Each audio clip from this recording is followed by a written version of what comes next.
We are Lagos Talks 91.3. Let's talk. Dr. Abdullahi Ganduje, the governor of Kano State. Maybe I put it on record. He may have forgotten. Ganduje had done me a favor before. When Brigadier General Dominic Oneya was governor of Kano State, Ganduje, with all his remaining colleagues, were inherited by Governor Dominic Oneya, because they were all appointed by Kole Wasi, who later died, moving to Jos to go and say sorry to somebody who died.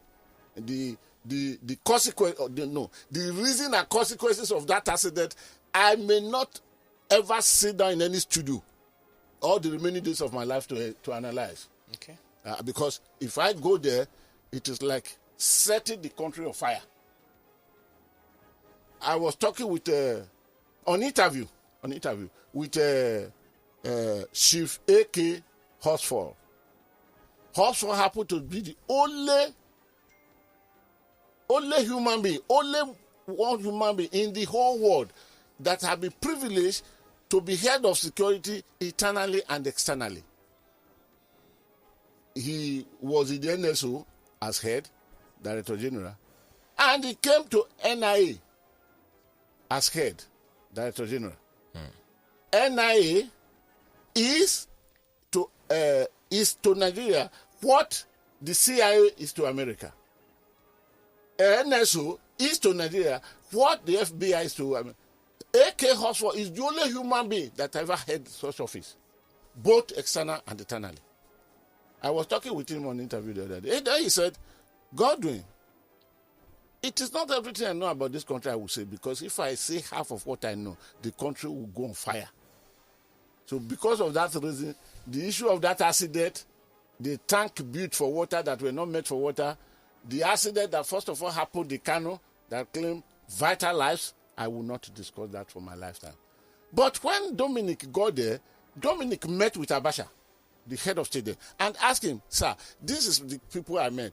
Then Abacha told him, I'm not imposing on you to inherit. No. It is who you want that you take. But I will only give you one name. That man happened to be my classmate, and he's a commissioner there. But Dominic, in his wisdom, decided to inherit all of the, including Ganduje. I think Ganduje was his commissioner for works. So one day I was talking with Dominic. I said, as the land that I was given in Abuja, I don't think I like that one. I want another one. Then he said, okay. Then he said, who do you think will help me? I said, Jerry is there now. I said, Uncle Jerry is there. He will tell me, but God, I gave you one. He said, okay, that the Kano boys are there in that place. So I met him in Abuja. He came, I was in the Kano house in Abuja that morning. He came in with Ganduje. And he told Ganduje, this is my brother I told you about. So please take him. And Ganduje, when the governor left the house, so I entered into Ganduje car. And he first of all took me to the area that the family lived in Abuja there. And he took me to the Federal Capital Territory. Within 4-5 minutes, a piece of land was ready for me already, only to sign the favor. So he's a man who has done me favor in the past. I don't forget favors. Just like the mafia.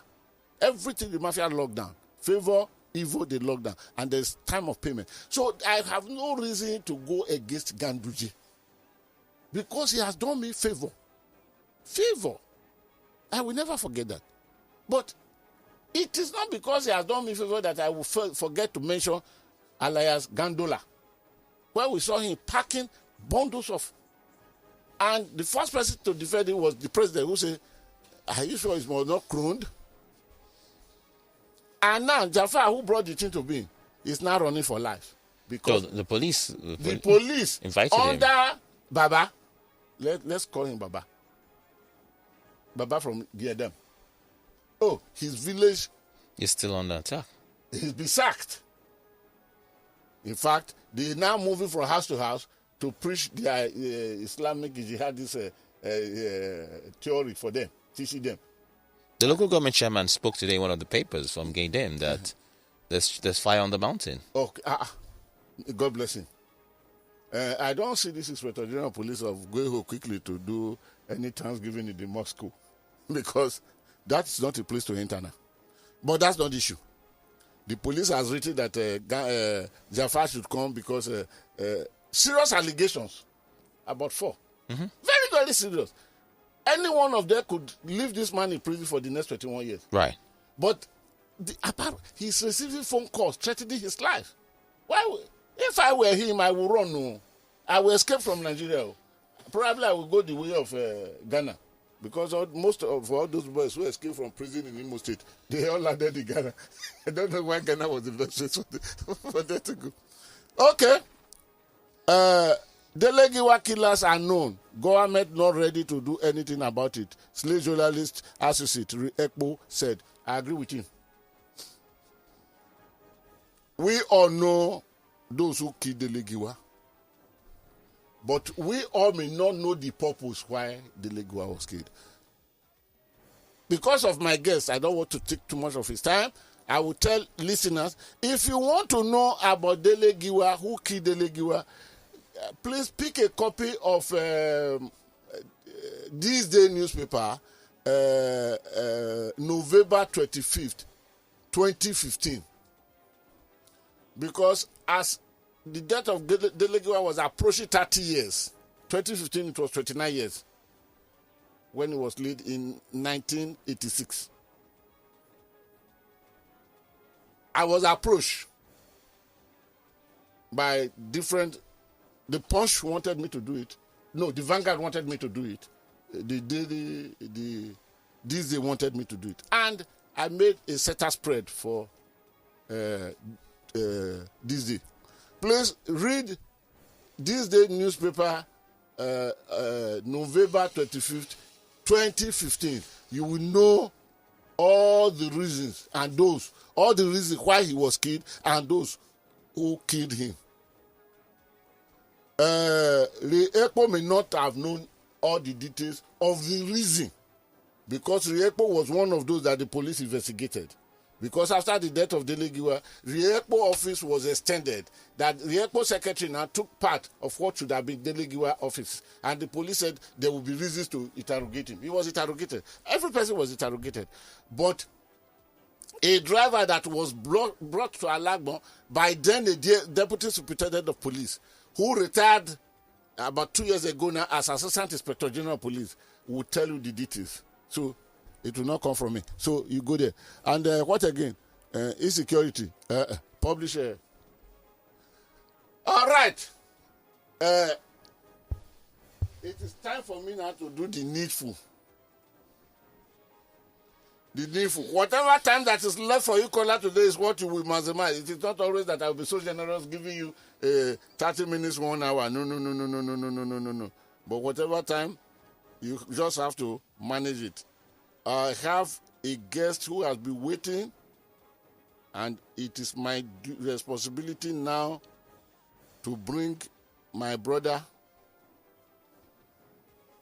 to the microphone. He has much. He's an economist. He was not dashed. They did not dash him that one. As somebody dashed me. No, I wasn't dashed, but I am the guru, Abi. But by birth, my name is Godwin. But people know me more as guru today. So he is an economist to the very, very, very, very core. Very, very core. He's an economist.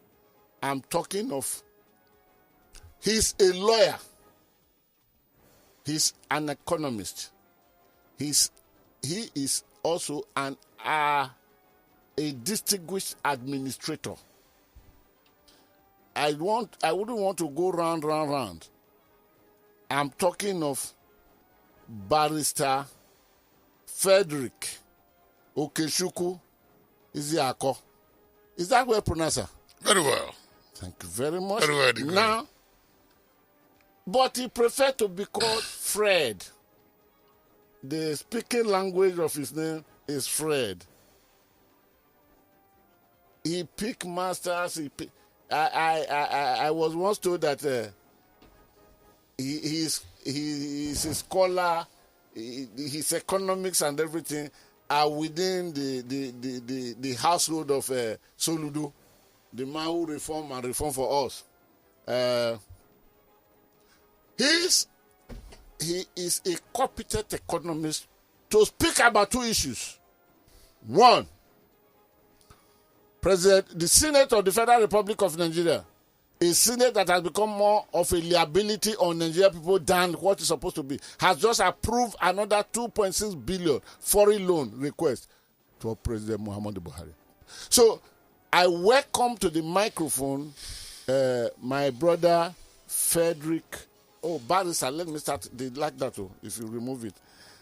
Barrister Fredrich Okechukwu Nzeako. You are welcome, sir. Thank you. Thank you, the Guru. Good morning to you. Good morning to Adu. Glad meeting you today. Yes, you are. And good morning to the backroom boys. And good morning to our dear listeners. Guru, it's exciting. I mean, those who know me will be wondering, is it not this our friend that we know that this man is introducing to us? And has Fred added more feathers than the ones that we know? Incidentally, Guru is only plucking out the feathers that we are hidden.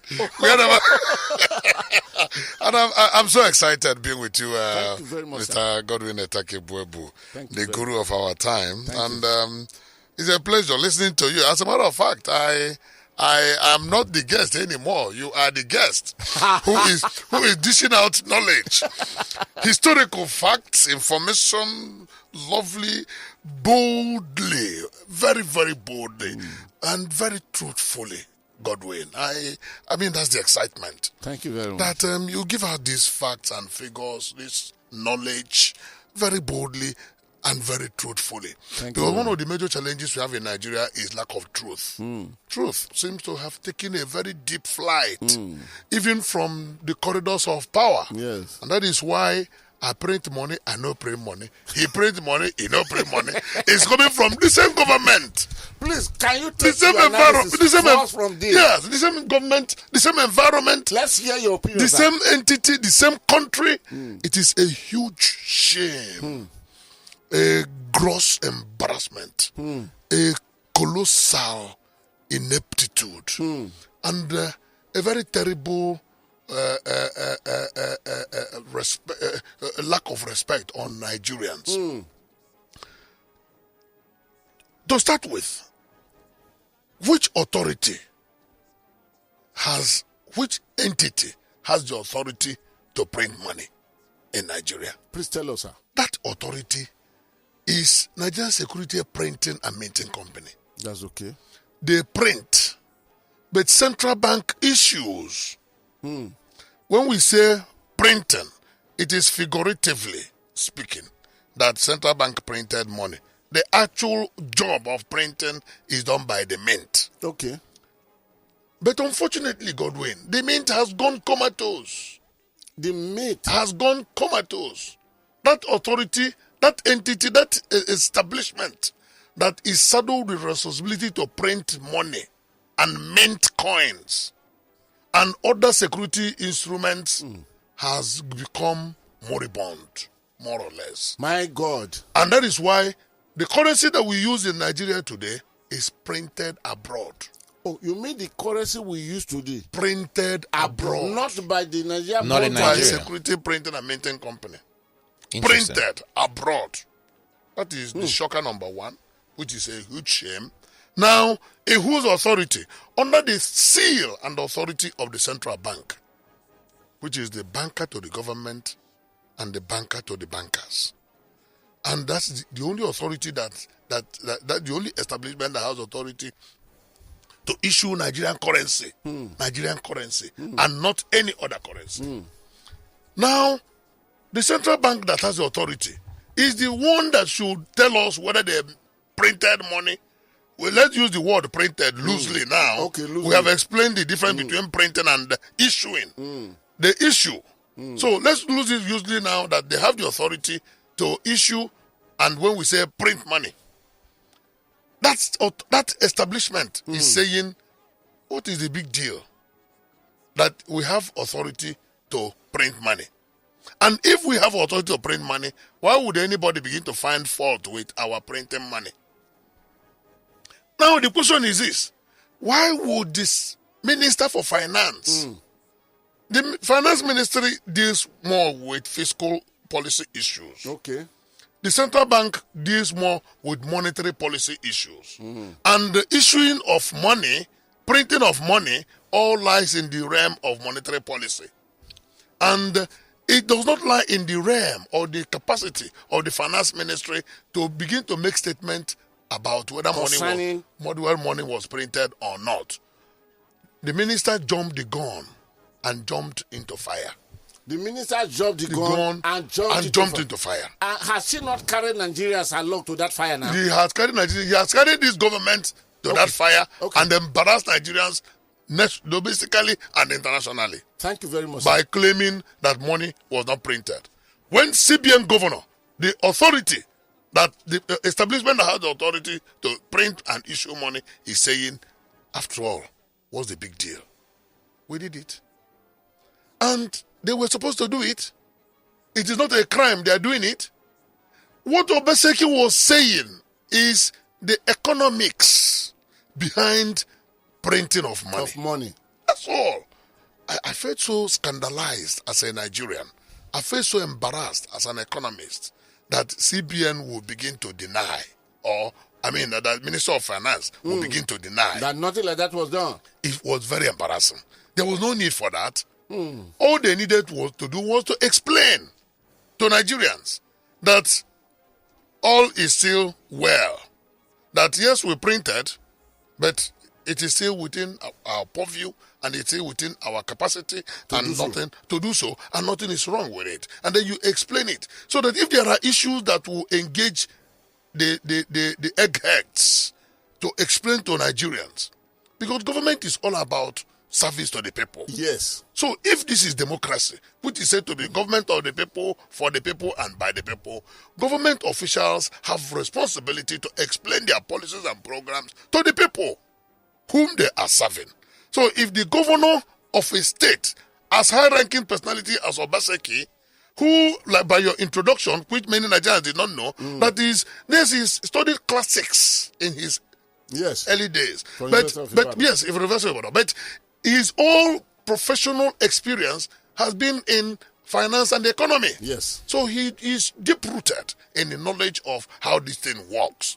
And if he raises a voice and say, look, money was printed, though, Obaseki did not say that to chastise or chide the central bank or to mess the government.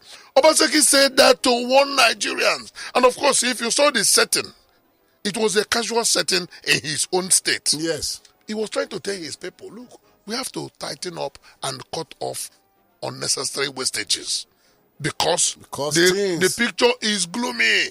You were at the point that Obaseki spoke to his people. Obaseki spoke to his people, urging them to be more prudent in their consumption, especially of state funds, urging them to be more circumspect with way they try to fritter wasted resources, so that they will be able to continue as a government. Okay. And he now let the cat out of the bag. But look at even our last federal allocation, Federal Accounts Allocation Committee, FAC meeting in Abuja, that the CBN had to print an extra 60 billion naira to augment.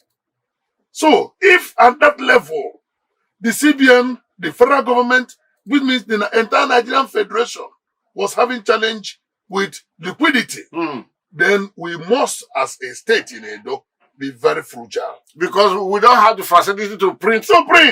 So, we have to be very careful and manage our resources very well. What else can a governor tell his people? All right? And I want to expect and believe that other governors as well would have such pep talk with their co-managers in their various states. Because the governor is not alone. He has his commissioners, he has his permanent secretaries, directors, and the rest of them that help him to manage the state.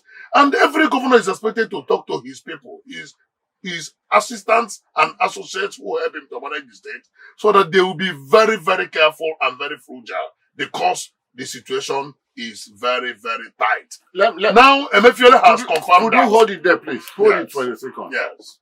Because it was along the same time that the governor of Kaduna State, El Rufai, said that he cannot, whatever he brought from the sharing of the federal account allocation committee, in fact, from Abuja, pay civil servants who are only just 100,000. That what happened to the remaining 8,900,000 people? For that reason, that he will have to cut those employed, so that the little they are having now, it's almost the same language. So that tells you that there is fire, real fire on the mountain. Exact fire, actual fire. Real fire on the mountain. And Obaseki said very honest, simple admonition to his people.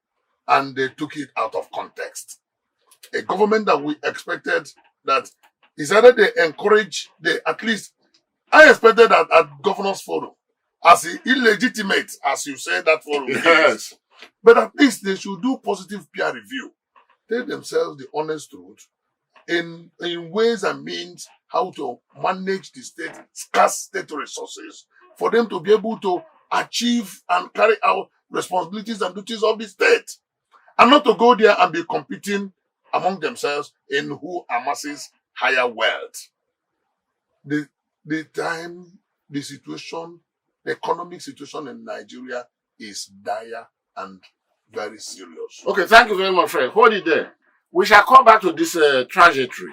But first of all, let me take you to the how much? Whether 2.6 or 2.3 billion $2.6 billion foreign loan approved again by the Senate.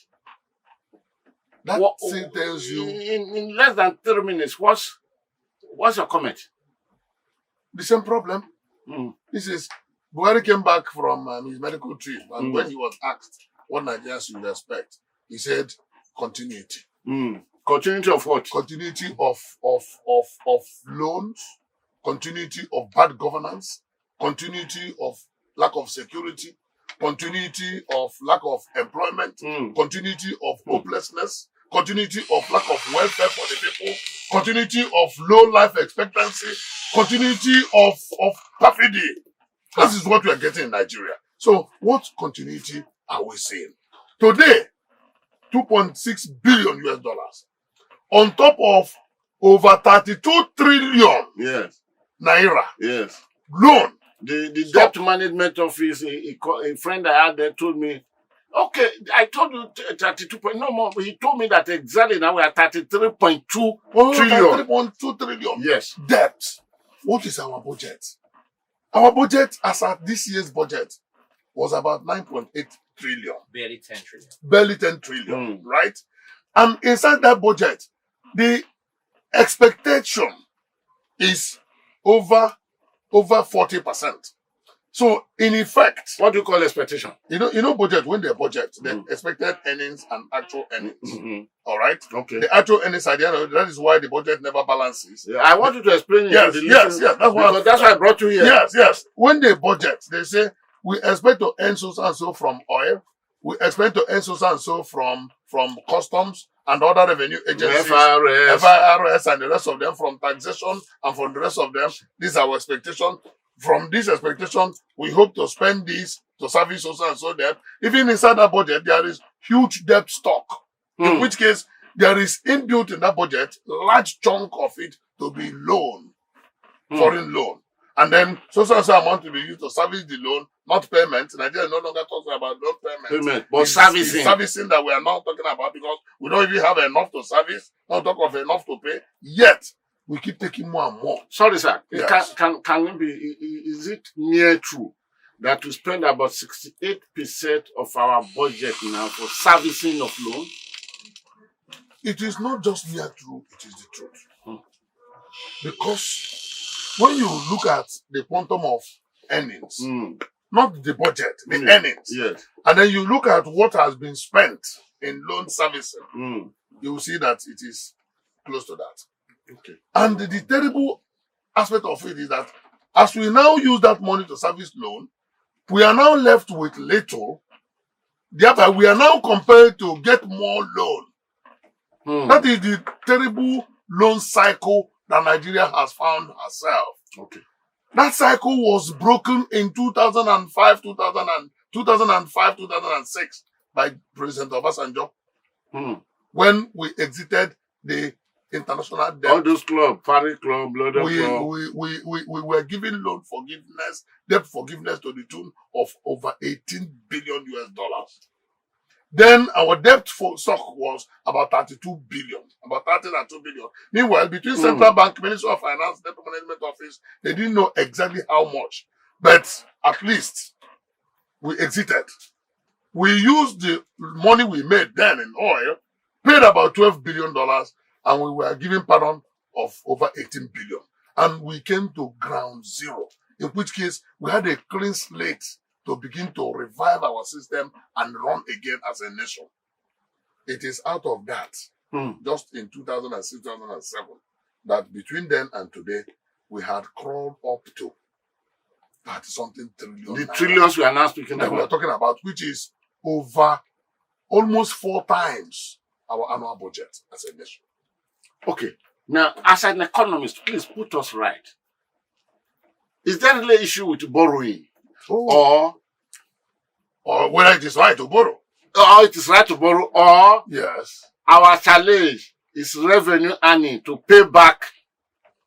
Our challenge. What is our predicament, sir? Our predicament is in our productive base. Our major predicament as a country is in our productive base. The productivity of Nigeria has gone so low, so low, that we seem to produce nothing apart from crude oil and other raw materials in terms of solid minerals, that a lot of them are even mined illegally.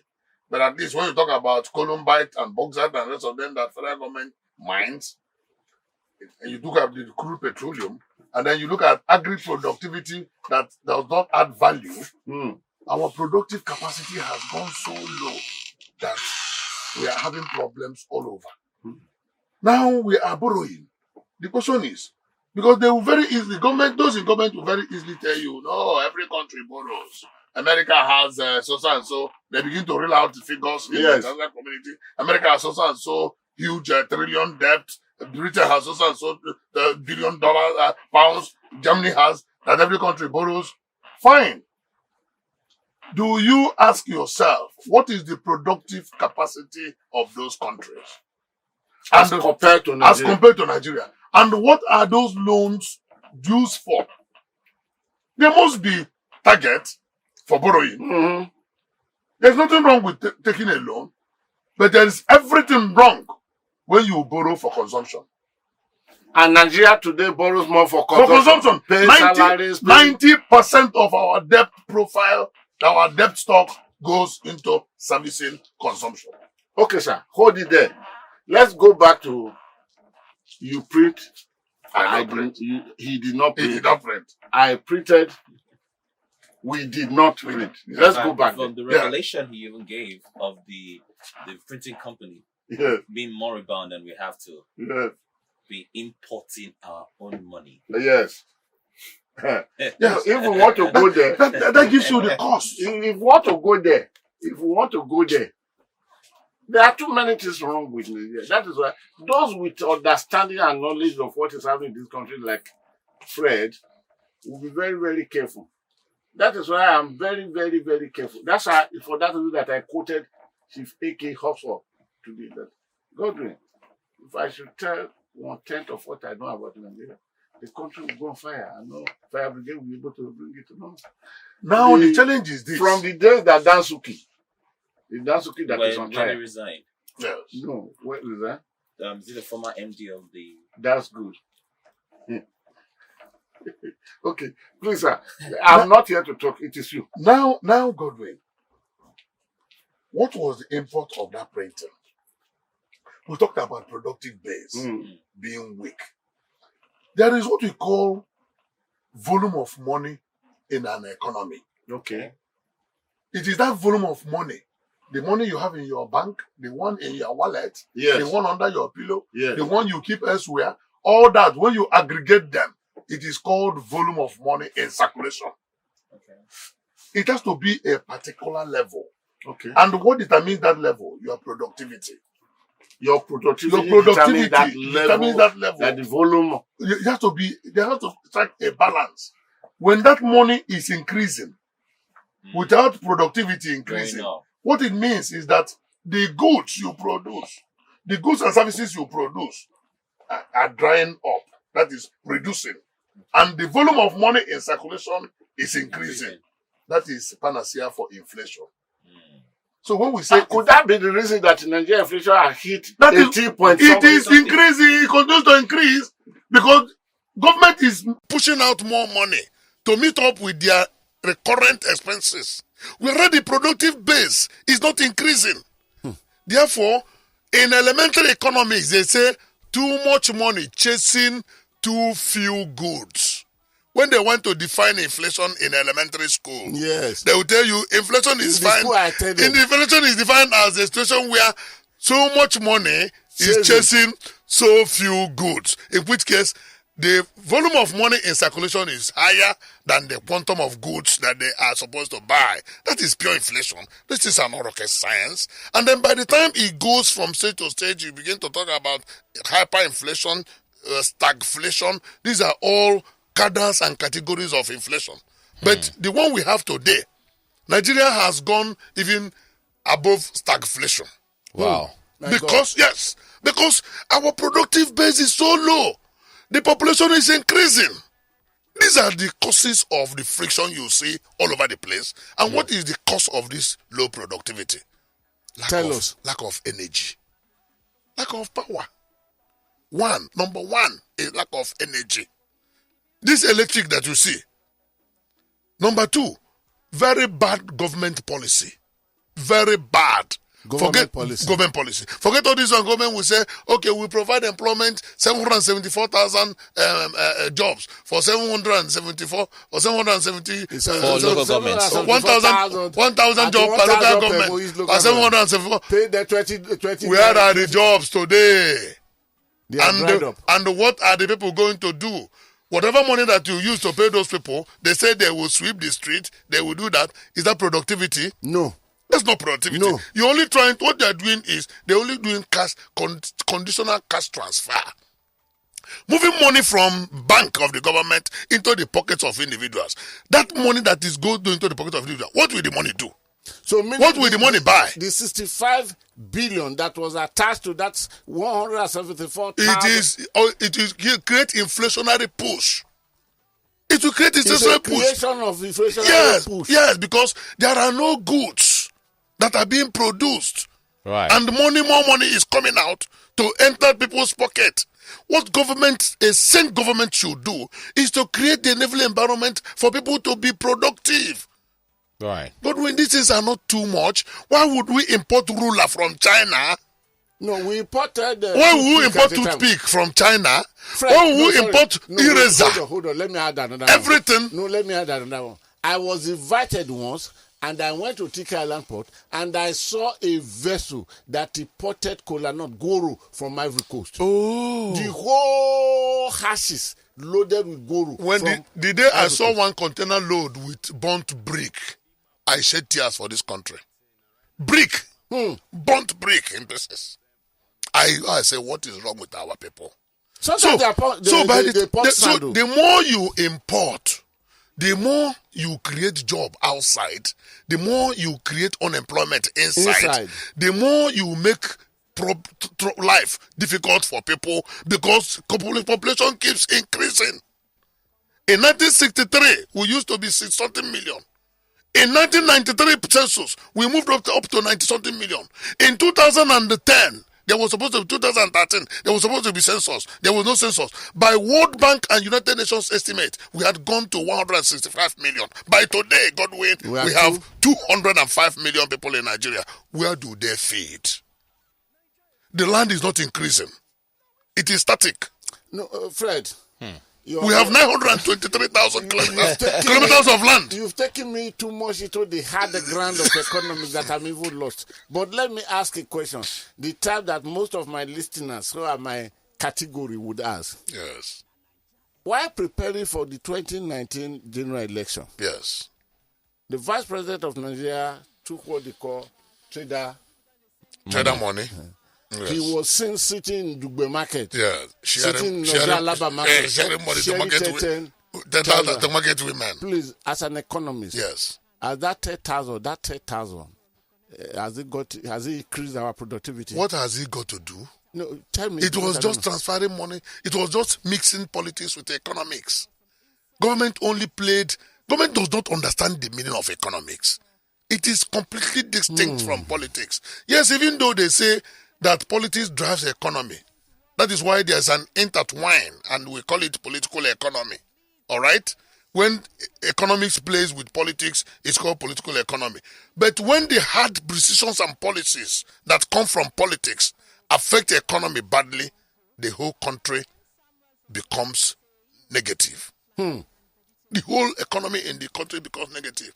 All that money that the vice president was sharing had nothing to do with productivity, because it's still in the realm of conditional cash transfer. What would the market woman do with 10,000 naira? Nothing. Afford to pay more. What will she do with it? 10,000 naira that can barely make 2 pots of soup. She will just go home that weekend and feel good, and that's the end. Whereas that same market woman needed to have tomato from the farm, needed to have rice from the farm, needed to have food, processed food, and non-processed one to feed the family, needed to go to hospital and get drugs that are available and affordable, needed to be treated when she's ill, and the children to go to school.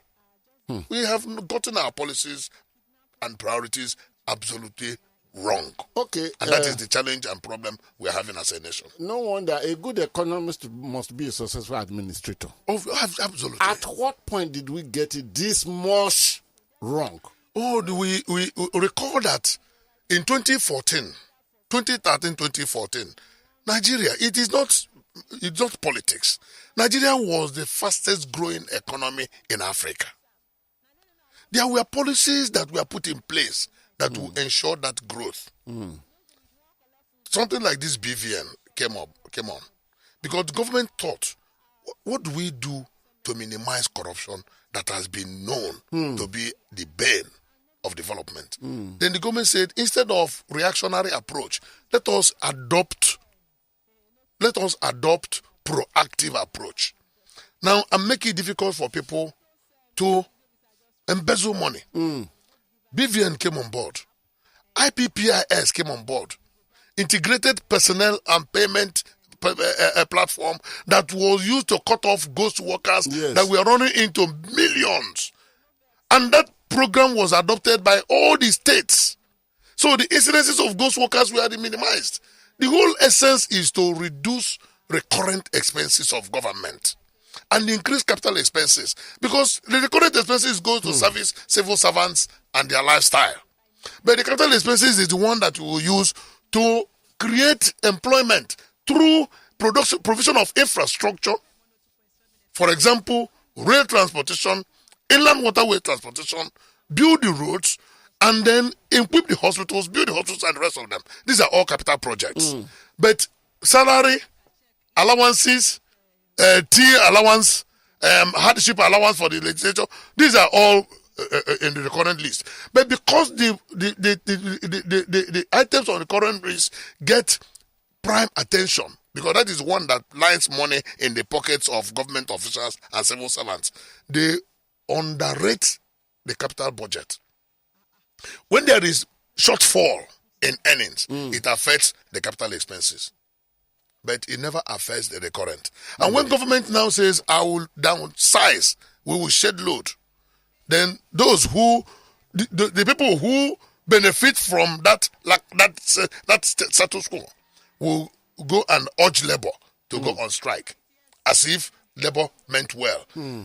That was why Steve Orosanye committee report never saw the light of the day up to today.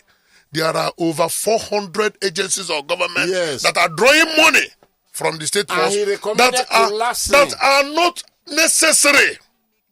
And why wouldn't a government that wants Nigeria to survive think in that direction and collapse them?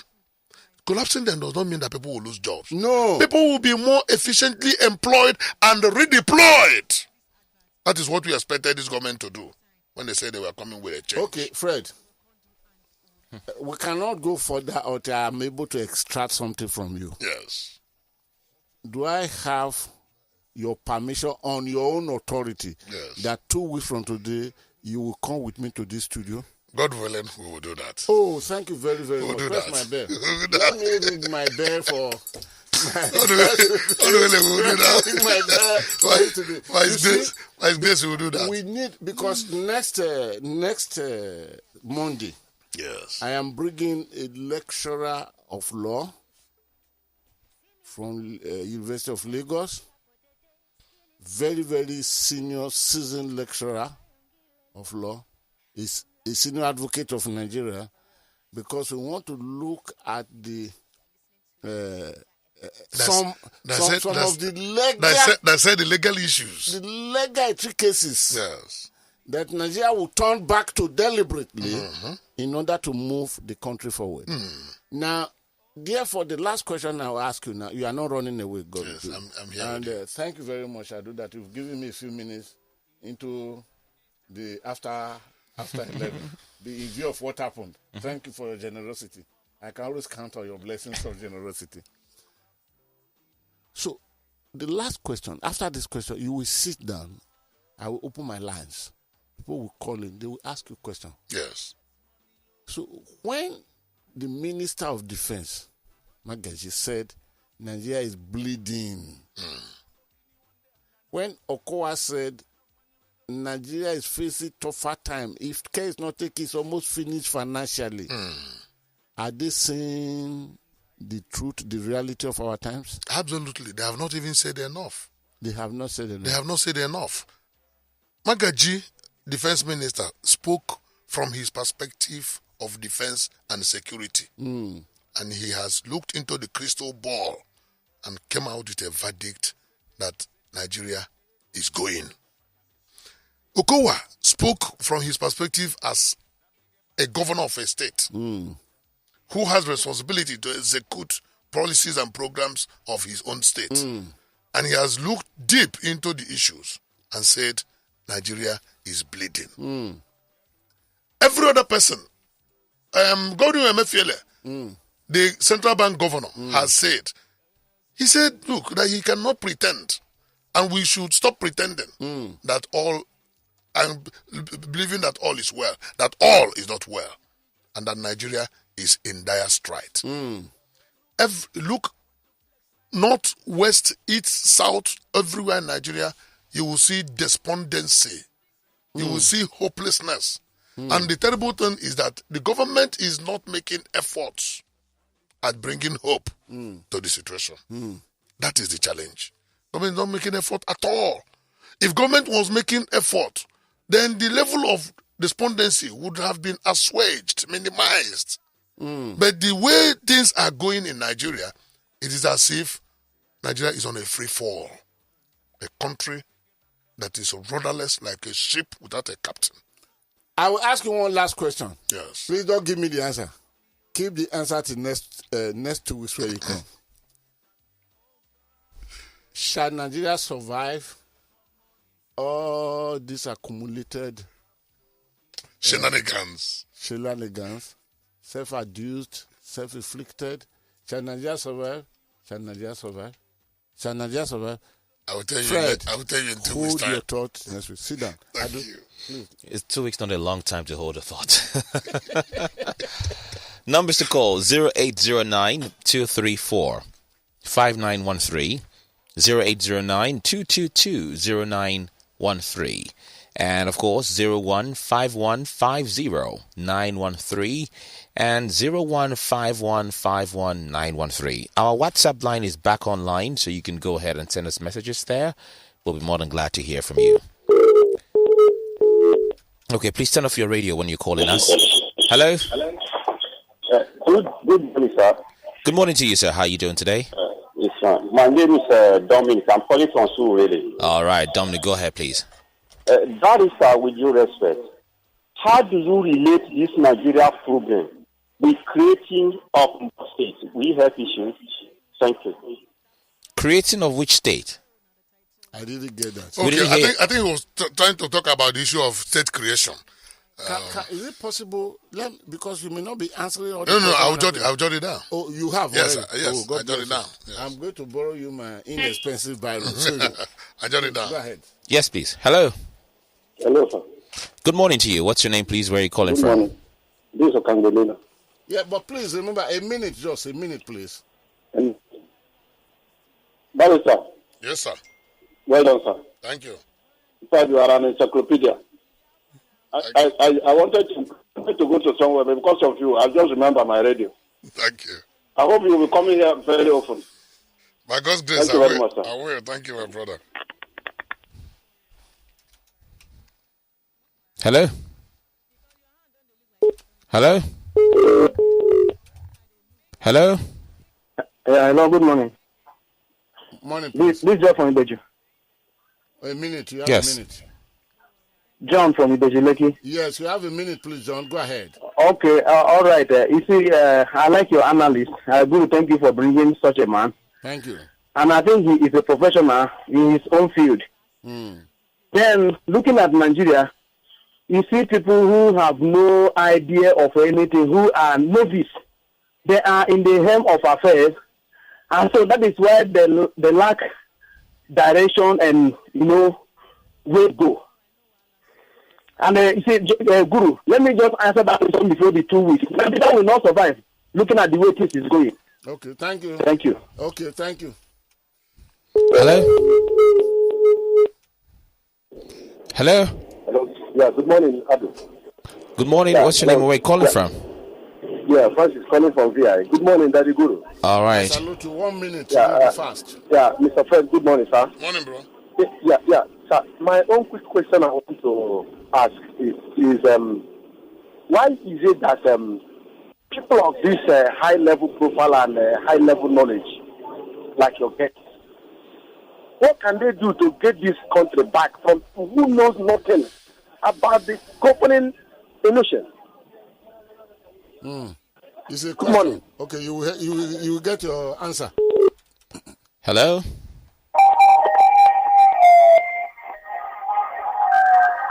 Sorry. Hello? Hello. Yes, good morning. Morning. Yeah, good morning, Prince Wires. Thank you. Yes. Morning to you. Morning, Prince.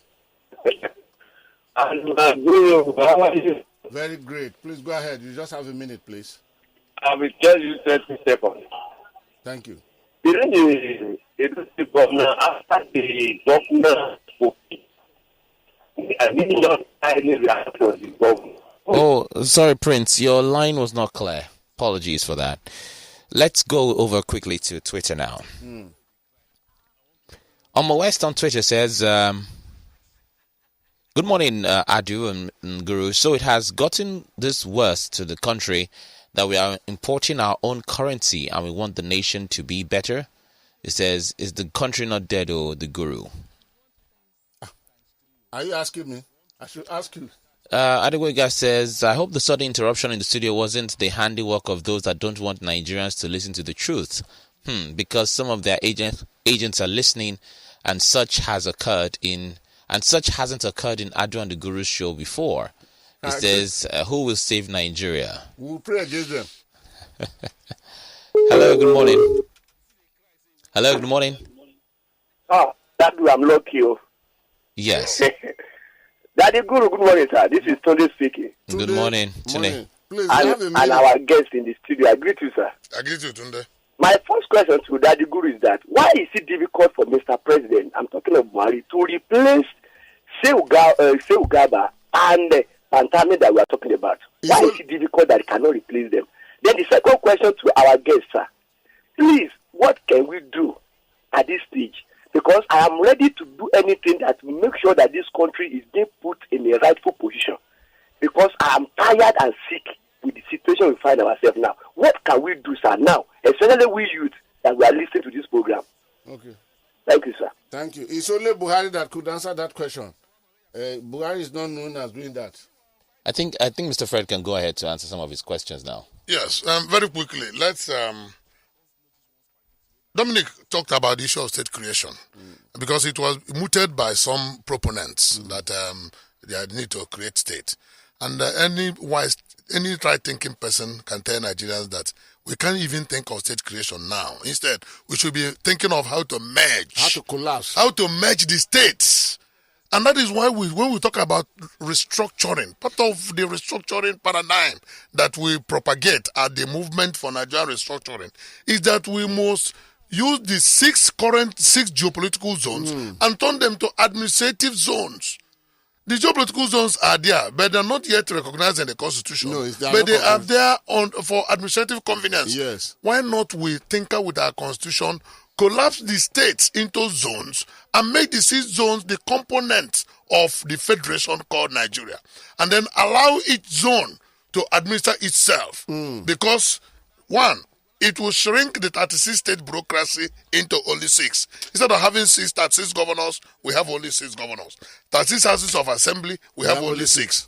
And that way, our recorded expenses in the budget profile will come down so low that when you do a budget of 100%, 20% or 30% maximum will be for the current, and 70-80% will be for capital expenses.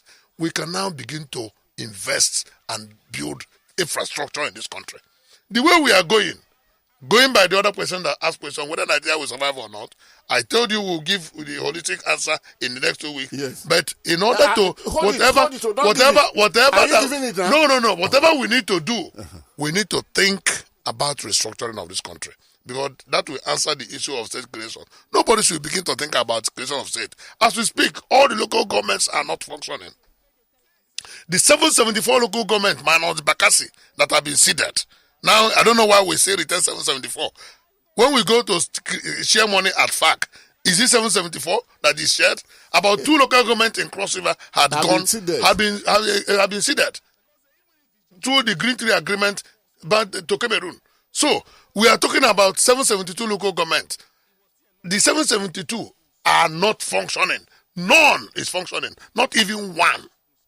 Because there is no democracy at the local government level. There is none. There is no democracy at the local government. That's a story for another day. Because of the clip of the local government system by the state governors using Section 7 of the Constitution by creating state and local government joint account. All the local government in every part of this country are in the pockets of the governors. Yes. Across board. Yes. Now, if the local government system is not working, and you can be thinking of creating more states, because virtually all the states are not sustainable under the current sharing formula, where about 52% goes to federal government under the sharing formula, and 20% goes to state and local government.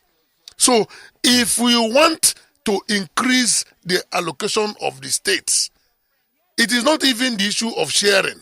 Because that sharing has been identified as a lazy man's approach to resource management. Yes. You all gather in Abuja, you share money, you come down, you filter the money, you wait for another day. And that is why the $2.1 billion loan given to all the states have not been paid back to federal government. And the Mafioso started attacking Obaseki. He said, look, you are accusing us that we printed money. That you have not paid off the one that we lent to you. And even the 2.6 billion they're saying is for COVID relief. You say that a lot of it will go to states. Even there was money borrowed there when they told us that we make nothing. They said only Lagos state government did not take all of them. Almost every state. Let's read some more messages. Oh, God. Adebayo from Lagos says, good morning, Guru and Adu. On the current insecurity ravaging the nation and the killings of innocent Nigerians by terrorists called bandits, and the stand of the president on Pantami, is it not a clear pointer that the man at the helm of affairs is not in control and has no clear-cut approach of solving them? Human lives are more valuable. Human lives are no more valuable anymore, and the government is too complacent in this ugly incidents. A country that has large human resources should thank God. Like what China did. And what the country should do is to leverage on the human capital and then become a giant. Nigeria has smart human resources, very smart. But what is Nigeria doing with it? They are being killed and decimated one by one, kidnapping of all the students from secondary, primary, now it is university. Yes. All right? They are kidnapped, they are terrorized. Instead of doing everything to leverage on our human capital resource, develop our human capital, and export our human capital to the rest of the world, and end foreign exchange from human capital export. Okay, hold it there. One more message before we go to the phone line. One more message, then one call. And I will. And then I will call it a quit for today. Chike from Akute says, good morning. Government spurred this Frankenstein monster called terrorism with their lust for power. Is now consuming the nation. They pamper criminals, protect those who can help smoke out deviants from their dens, and the fight with the hirelings has been compromised by he called them a certain name I would not. No, we must not. Please pick one more call. Okay. Hello, good morning. Yeah, good morning. Good morning to you. What's your name, please? Yeah, good morning, sir. Morning. I'm a new caller. Okay, what's your name? First time of calling? First time of calling, sir. What's your name and where are you calling from? My name is Augustine. I'm calling from Imoshe. Hold it there. Let me celebrate you. Let me celebrate you. A new caller. You are welcome. Yeah. You are welcome. Yeah, you are welcome. Just a minute. I'm a listener of your program. Thank you very much. Yeah. Now, my question is this. What can Nigeria do? Are we going to watch this trend of situation in Nigeria? The human rights are there. The intellectuals are there. Are we going to watch this situation to continue like this without taking any physical action again to make sure that this trend are stopped? Through the appealing to the House of Assembly to protest against it, to let them know that this is situation cannot continue like this. Okay, thank you very much. We appreciate All you. right. We want to thank all our listeners that have been involved. And again, an apology for that time that collapsed. Of course, we never originated it. It originated from the Nigerian system. And somebody suggested that how we show that those who want to sabotage our effort here are the one behind it. But for the restoration came. So thank you very much for keeping it with us. Fred, I'm especially very, very grateful. And I want to thank you. Please give my regards to your friend, Charles Kalu. Many thanks. And of course, 2 weeks. 2 weeks. I have one of the most top INEC hierarchy man for that 2 weeks. But as he's hearing me, you know that I have set his time aside. That will be next week. Will be third or so. First week of May. The Professor Bugu is coming here. Then 10th of May will be the second week. You are coming back. No problem. And I can assure you that the very moment you come here, I will deal with less than 2 subjects so that we can have the floor. So again, thank you very, very much for coming. Then the 4th week that follow, then it will be the turn of the INEC to come. Then on the 24th, that is the second to the last Monday of May, the chairman of EFCC will be here with us, Abdul Rashid Bawa. You have your hands full. Oh yeah, no, I have things already till November. That is good. That is good. That is why you are the guru. Including the controller general of the Nigerian Immigration Service. Immigration Services. So I thank everyone. I thank you. Boys, as my guests refer to you, boys, I thank you for doing me very, very The gentleman of the production team. Yes. Even as I'm looking at the boys, the style of their beards is threatening me. I wouldn't know what I should do. I think I should be able to grow beard overnight so that I can keep the face with all of you. And of course, my Twitter, you want to meet me there at Godwin_Buebu, at Godwin_Buebu. Of course, then Facebook, Godwin Itakibuebu. Then there's a page I created Facebook for matters like this. is called Vetra column. Vetra column. The V of the Vetra is capital letter. The C of the column is capital letter. Of course, visit my website because there were things uploaded into that website that has to do with all this discussion we are going on there. The topic of the last uploaded there last night at about 1 a.m. says Nigeria is gone. So go and read it and catch the details. And I think that is much for today. Oh, of course. You have the privilege to watch what we are doing here now on our YouTube channel. Yes, Lagos Talks 913 on YouTube. Yeah, YouTube. So we are not missing out. So go back there. And whenever you go there, subscribe, comment, like, share. That's the way for you to help us moving the ministry forward in the words of God. To the permanent side. To the permanent side. So until Monday, when I shall come your way again, of course I'll be with you tomorrow and Wednesday for the Money Digest. One advice I would always give is keep yourself out of trouble. Bye-bye. We are Lagos Talks 91.3. Let's talk.